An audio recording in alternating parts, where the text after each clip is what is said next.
Hello friends, my name is SagarMore and today in this video we are going to learn HTML, JavaScript, HTML, file paths and heads. So these are the three chapters which we will see today. Let's start with the what is HTML, JavaScript. As you can see on my screen, HTML, JavaScript chapter from W3 schools we have opened, and here we are going to see what HTML, JavaScript looks like. Let me tell you that is the introduction part only, because JavaScript is a completely entirely different technology which cannot be covered in this chapter, and it is just a test of JavaScript. So when you click on HTML button, heading or somewhere, and if you want to change the text, that can be done in JavaScript just like this. I clicked on this button and the date has appeared. Of course, the code will look different to your eyes because you have not used it before. So for those who have worked on JavaScript, they will get to know. So this is a type button, and we can see the button tag is used inside a button. Whatever is there, we can see the output. On click is the event attribute where we have given the value as a JavaScript, that is called inline JavaScript. And with the help of this, we are selecting documents element, which is given with the help of ID demo. And inside that, we are writing HTML, and which is a system state. And this is the demo ID to attach to the paragraph, and when I click on this button, it is showing the date to you, whatever the system date is. Okay, so now we will move to the next chapter.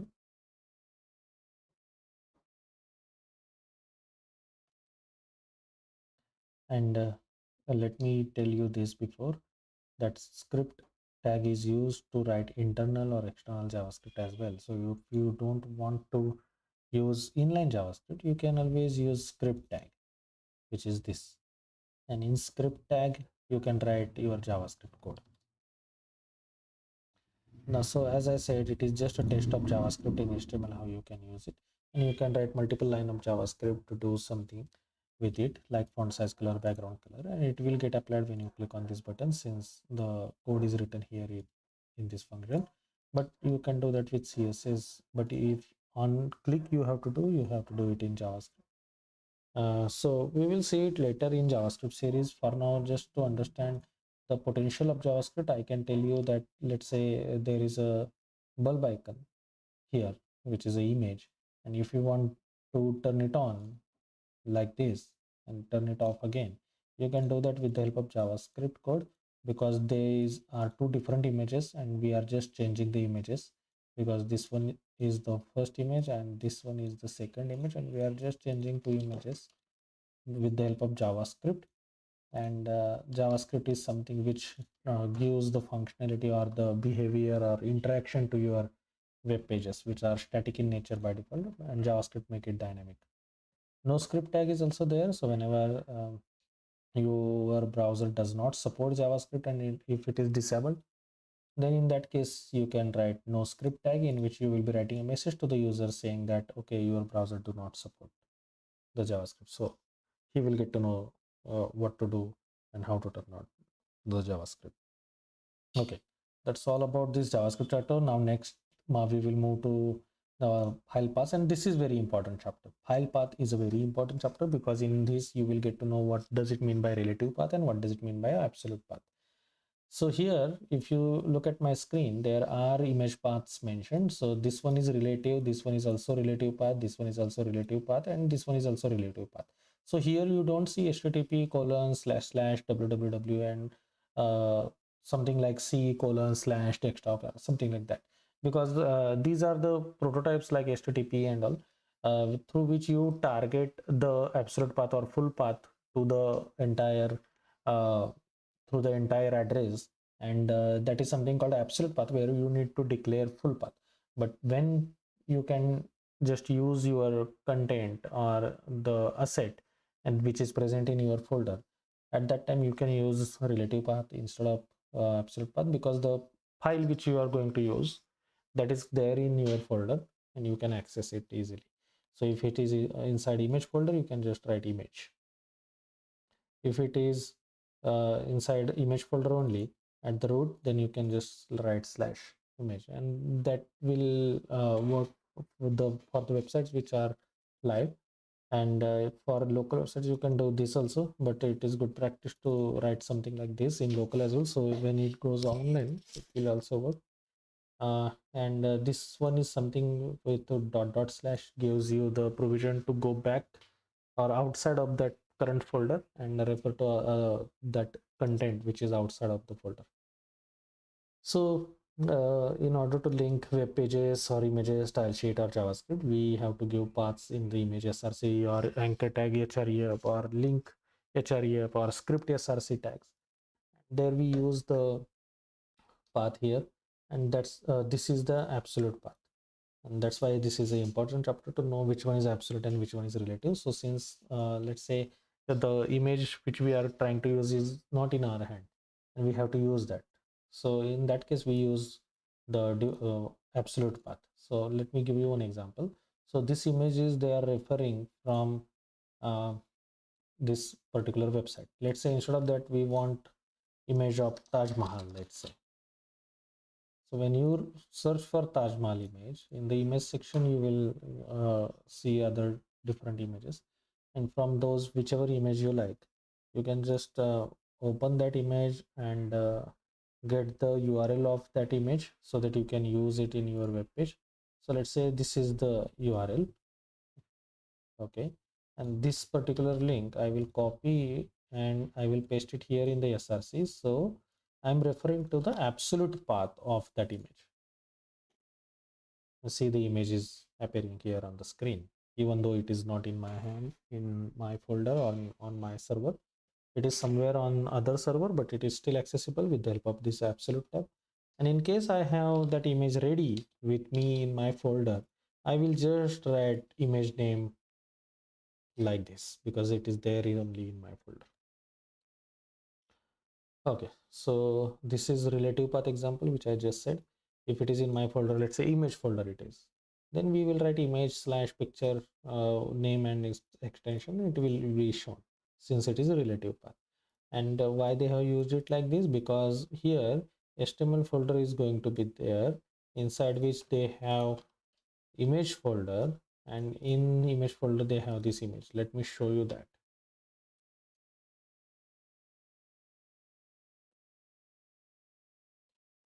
Okay, here is the image which is present on their server, and that's why they are using relative path like this. Okay, so to go back from HTML folder to let's say image folder, we will do this dot slash. So if something is present outside of your folder, you can just do slash slash and then you can refer to that particular file. Best practice is to always use relative path whenever possible. And the third chapter we are going to see is HTML head element, which is also important thing, because in the head section whatever you write, it is a part of SEO, it is a part of web crawler thing which it detects, and it is a part of title tag also. It does handle different things altogether.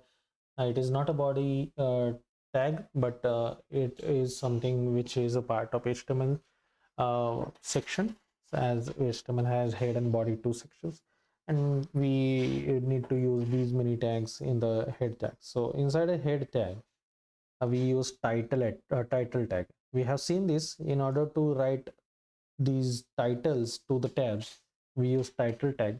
So I will just copy this web page, and if I copy it, let me do that just a second.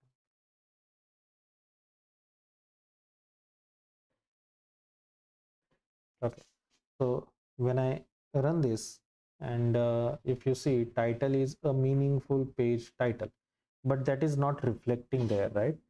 Because we are running in the iframe, not on the web page directly. That's why we are not able to see the title. I will copy this code, and as I said, I will move this code to my one of the file where I can run it locally.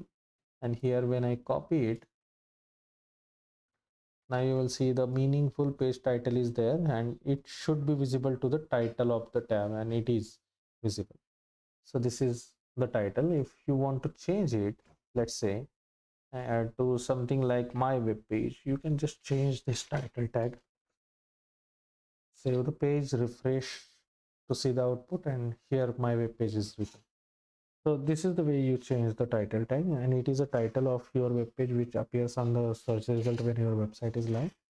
Style tag is also there, which is an internal style sheet, and that also you can give it in the head tag. We have already seen that.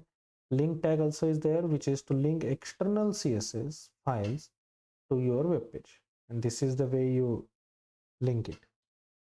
Then meta tags are also there. There are different meta tags like meta character set, UTF-8, to set the character set. Then keywords is there, so whenever user types some keywords in the web engines and search engines like Google or Bing, they used to write keywords, and if your keyword matches their keywords, your website will be listed on top, and that is called as search engine optimization, in which meta keywords tag helps you a lot.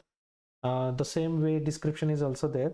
So let me tell you where you see title, description, and keywords in the Google or any search engine. So whenever you type something on Google, let's say SagarMore, if I type, I will be able to see multiple websites on the results here, right? But when I type SagarMore.in keyword, in that case, I should be able to see my site only. Why it is still not visible is because I'm not writing it without space. When I write it without space, that is the only website which I see on top of my result is my website, where title is SagarMore and description is this and keyword is this. So I search for the keyword. This is the title of my web page and this is the description of my page. Let me open the site and show you the code. Yeah, this is our site, and I will open the source code to show you how code looks. Okay, so this is description which you just saw on the search engine result. This is title tag which we saw, and keywords are also there which we have used. So this way we can use these keywords: description, meta character, UTF-8, and author. Also, if you have blog where the blog is written by whom, you can write it there. Meta HTTP queue refresh is something with which you can just play and refresh the web page according to its content value. Let me show you how it works. So let's say you want to refresh a web page after 2 seconds interval. Each and every time after 2 seconds it will refresh. So here I have written this to contain to 2 seconds, let's say, and I will not do anything. I will just run this web page on my browser, so you will be able to see the output here and code here. Okay, look at this title and refresh button. It is getting refreshed each time after 2 seconds. It's there is a flicker effect, right? So let's say I want to change this to XYZ.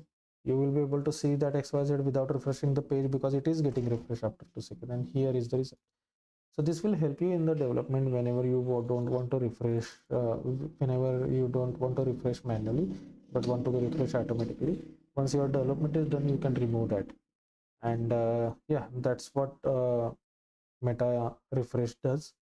Let's see the next topic which we have, which is meta name viewport.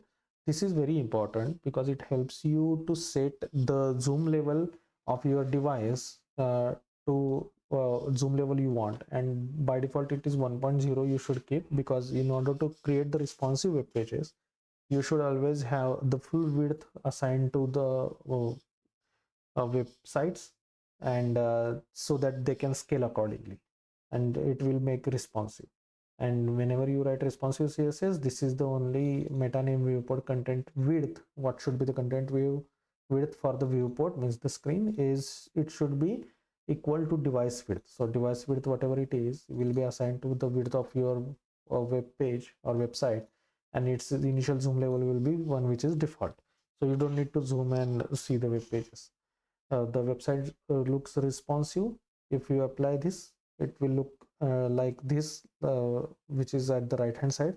And if you do not apply this meta name viewport meta tag, then it will look like something like this with your website, and you will not feel it is like a responsive website, since you need to zoom and see what text is written, and website look like this. But when you use that, your website is much better and responsive. Okay, so script tag is also there, which we can use for the internal JavaScript, where you write the JavaScript code. We need not to see that right now. Base tag is also there, which you use in a head section in order to define what is the base path or the base location of all the resources which you have used on your entire web page. So let's say for this image and for this anchor tag, you wanted to write http://www.w3schools.com/images/stickman, and here also w3school.com/tags and all. You need not to write it 10,000 times if it is there 10,000 times, because in order to skip that and just write the path only and not the entire website name, then you can just use the base tag, and in the hypertext reference attribute, there you can give your base location. So all the images, anchor tags, and other whichever things are there which are referring to the files like images or any other file, they can refer to this particular base location, and on top of it this path will get appended and it will open the file. And here you can also write target attribute to it in order to open it in a blank window. If you don't want to open it a blank window and open it in the same window, you can just remove it. Let me run the code and show you the output. Now base location is this w3schools.com. So whenever I click on it, this base location is getting appended to it along with its file name, and you can see that here the base location is at the top and file name is at the bottom, but they are getting combined. Okay, and image is also getting shown here, and that is the reason of this base tag use. Okay, so now we have covered almost everything from these chapters. For now, you can just revise it and try it yourself and see how you can use that. And if you are in doubt or if you want to learn more things, you can just visit my channel, which is SagarMore.in. On the YouTube, you can find that. You just have to search for SagarMore.in here without space. You will find my channel at the first. You can just click on my channel, go to playlist section here, and in the playlist section you will find the playlist for all the technologies. So if you want to complete a Bootstrap or CSS or JavaScript or HTML course, you can just click on the playlist and it will play all the videos with their respective orders. Hello friends, That's what for now, and I would like to stop here. If you like the video, press like button, share these video links with your friends and family so that you can also learn, and comment down below your opinion. Thank you for watching.